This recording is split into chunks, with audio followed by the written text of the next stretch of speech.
শুভ সন্ধ্যা বন্ধুরা। দেখো আজকে সন্ধ্যা না, এখন ঘড়িতে বাজে ঠিক 8টা 20। 8টা 20 কি 22 এরকম হবে।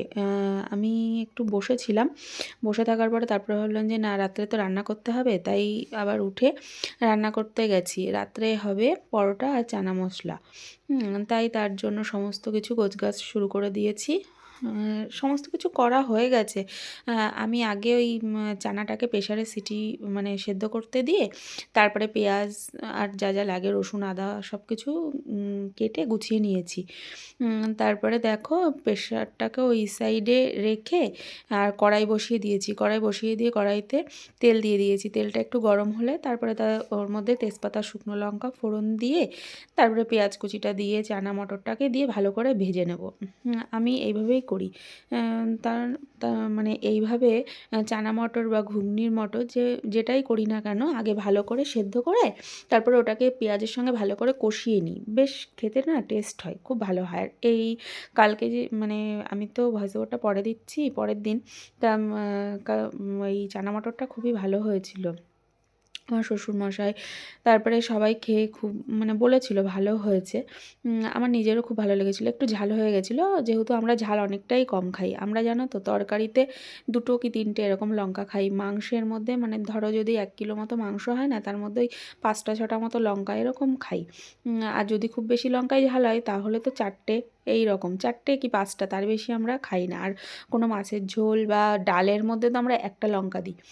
তারপরে টক ডাল যদি করে সেটার মধ্যে তো শুধু শুকনো লঙ্কাই ফোড়ন দেয়, এরকম হয়তো বা একটা লঙ্কা দিল, এরকম আমরা খুব বেশি লঙ্কা খাই না। তারপরে দেখো তোমাদের সঙ্গে গল্প করতে করতে আমার ওইদিকে পেঁয়াজটাকে আমি ভাজা বসিয়ে দিয়েছি, আর এইদিকে দেখো আমি চানা মটরের যে মশলাটা করব না, সেটাকে রেডি করে নিয়েছি। আদা, রসুন, পেঁয়াজ, লঙ্কা। ওই দেখো দেখেছো 3টে না 4টে যেন লঙ্কা দিয়েছি, তাই একটু ঝাল হয়ে গেছিলো। আর কিন্তু আমি আদার্স কোনো লঙ্কাই দিইনি। ওই লঙ্কাতেই মানে মনে হচ্ছে কি ঝাল হয়ে গেছে। আমি যদিও বা ঝাল একটু বেশি খাই, আমার শ্বশুরমশাইও ঝাল খায়, কিন্তু আর আমার দেওর, তারপরে আমার হাজবেন্ড, আমার শাশুড়ি মা কেউই ঝাল খেতে পারে না। আর আমার ছেলে তো এই সমস্ত খায় না, ও ভাত খায়। ওর হচ্ছে মাংস ছিল, ওকে মাংস দিয়ে ভাত দিয়ে দিয়েছিলাম। তারপরে দেখো এই যে ভালো করে কষিয়ে নিচ্ছি।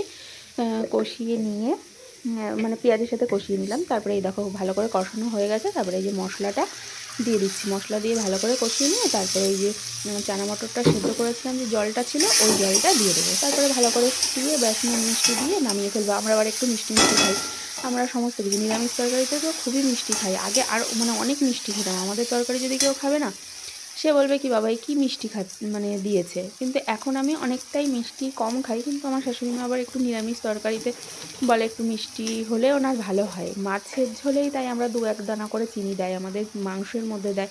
মাংসের মধ্যে অবশ্য অনেকেই দেয়, কিন্তু আমরা সমস্ত তরকারিতে, বিশেষ করে নিরামিষ তরকারিতে আমরা খুবই মিষ্টি খাই। ভালো লাগে, বেশ মিষ্টি মিষ্টি তরকারি খুবই ভালো লাগে। আমার বাপের বাড়িতে জানো তো মানে মিষ্টি খায় না, ওর জন্য আমি বিয়ের আগে কোনো সবজি তরকারি কিচ্ছু খেতাম না। আমি তো বিয়ের পরেই মানে বিয়ের পরেই সমস্ত কিছু সবজি তরকারি সব কিছু খাওয়া শিখেছি। আমাদের এই বাড়িতে এমন এমন তরকারি রান্না করে না, যেগুলো মানে ফেলে দেওয়ার মতন। যেমন ফুলকপি যে ডাঁটাগুলো থাকে ওগুলো দিয়ে চচ্চড়ি করে, এত সুন্দর লাগে, মনে তো মুখে লেগে থাকে, খুবই সুন্দর লাগে। তারপরে দেখো আমার ওইদিকে হয়ে গেছিলো চানা মশলাটা। তা তোমাদের সঙ্গে ফাইনাল লুকটা আমি শেয়ার করতে পারিনি, মনে ছিল না। এইদিকে আমি ওই চানা মশলাটা হতে হতে ওইদিকে মানে মিক্সচারে যে বাটিটা ছিল ওটাকে ভাবলাম কি যে ধুয়ে নিই, তাই ওটাকে আবার ধুয়ে নিচ্ছিলাম। চাকুটা ছিল মানে আমার ওই রান্নার পাশে বেসিনে যদি আমার মানে বাসন থাকে, মানে আমি রান্না করবো আর বাসন ধোবো, আমার এটাই যেন ভালো লাগে। আর ওই বাসন থাকলে আমার একদম ভালো লাগে না। সমস্ত সময় এই রান্না করব, রান্না করতে করতে মনে হয় কি গ্যাসটাকে মুছে রাখি সব সময়, মানে বেশ ভালো লাগে। পরিষ্কার পরিচ্ছন্ন থাকলে খুবই ভালো লাগে। আর ওই নোংরা থাকলে বা বাসন জমে থাকলে আমার কেমন একটা মানে ভালো লাগে না ঠিক। তার জন্য এই দেখো করে নিলাম। আর খুব বেশি বাসন জমে গেলেও না তখন আর ধুতেও ইচ্ছা করে না, ভালো তো লাগে না, ধুতেও ইচ্ছা করে না। আর ওই একটা একটা বাসন থাকবে ধুয়ে নেবো, ওটাই যেন আমার খুবই ভালো লাগে। দেখো বন্ধুরা, এই যে আমার হয়ে গেল সমস্ত কাজকর্ম। তারপরে দেখো পরদিন আমি সকালবেলা থেকে তোমাদের সঙ্গে আবার ভিডিও করছি। রাত্রে আর ভিডিও করতে খেয়াল ছিল না, এই পরদিন সকালবেলায় সকালবেলায় না, ঠিক মানে দুপুরে রান্না যখন করছি তো তখন হচ্ছে সকাল ওই 10টা 40 মতো বাজে, তখন আর সকাল নেই। তা দেখো এখন থেকে ভিডিওটা শুরু করেছি। এই যে পেঁয়াজ কালি আলু ভাজা করছি, তারপরে লাউয়ের ঘন্ট করব মাছের মাথা দিয়ে, আর শোল মাছ, ছোটো সাইজের যে শোলগুলো, ওই মানে চ্যাং মাছের মতো দেখতে, কিন্তু ওটা শোল মাছ, ওটাকে লাউ দিয়ে আলু দিয়ে করবো। ওটা হচ্ছে শ্বশুরমশাইয়ের জন্য করব। আর তোমার মাংস করব, মানে চিকেন করব, চিকেন ওই হালকা পাতলা করে চিকেন রান্না করব, ব্যাস এই হচ্ছে। ও তারপরে একটু ডালও করেছিলাম। এই তো দেখো, এই দেখো আমার লাউ ঘন্ট হয়ে গেছে। কেমন হয়েছে দেখতে কমেন্ট করে জানিও।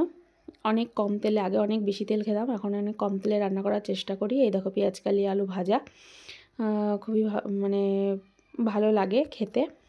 আর এই দেখো আলু ভেজে নিচ্ছি মাংসর, এরপরে মাংসটা বসিয়ে দেবো। তারপরে ওই সাইডে মনে হয় ডালটাও করছিলাম, প্রেশার কুকারে ডালটা সিটি দিয়ে টমেটো দিয়ে অল্প অল্প করে একটুখানি ডাল করব। ডাল সেরকম কেউ তো খাবে না। আর এই দেখো এই যে শোল মাছটা লাউ দিয়ে আলু দিয়ে করছি, একদম সিম্পল করে, কোনো মশলা ছাড়া, শুধু একটু জিরের গুঁড়ো দিয়েছিলাম, একটু লঙ্কা চিড়ে দিয়েছিলাম। এই খুব মানে বাবা ভালো খেয়েছিল, বাবা যেহেতু শোল মাছ চ্যাং মাছটা খুবই ভালো খায়। তারপরে দেখো এই সাইডে ওই যে আলু ভাজার পরে এই যে পেঁয়াজ ভেজে নিয়ে, তখন আর তোমাদের সঙ্গে ভিডিও করতে পারিনি, এই যে মাংসটাকে আমি কষিয়ে নিচ্ছি।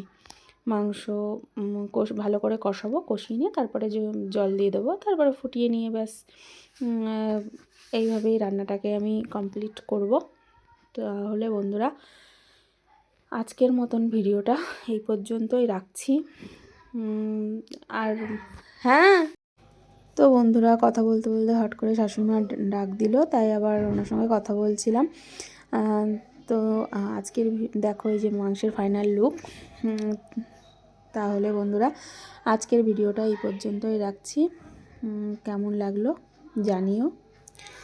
দেখো বন্ধুরা, বলছিলাম তো যে স্টেশনে বসে ভয়েস ওভার দিচ্ছিলাম, এবার ভয়েস ওভার দিতে দিতে না পাশে 2-3 জন এসে গেছিলো, মানে ওই প্ল্যাটফর্মের পরে থাকে না যেগুলো বসার জায়গা, ওখানে বসে বসে ভয়েস ওভার দিচ্ছিলাম। তো এবার পাশে যেহেতু ওনারা এসে গেছিলো, ওর জন্য না কেমন একটু লজ্জা লজ্জা লাগছিলো, ওর জন্য আর ভয়েস ওভার দিতে পারিনি।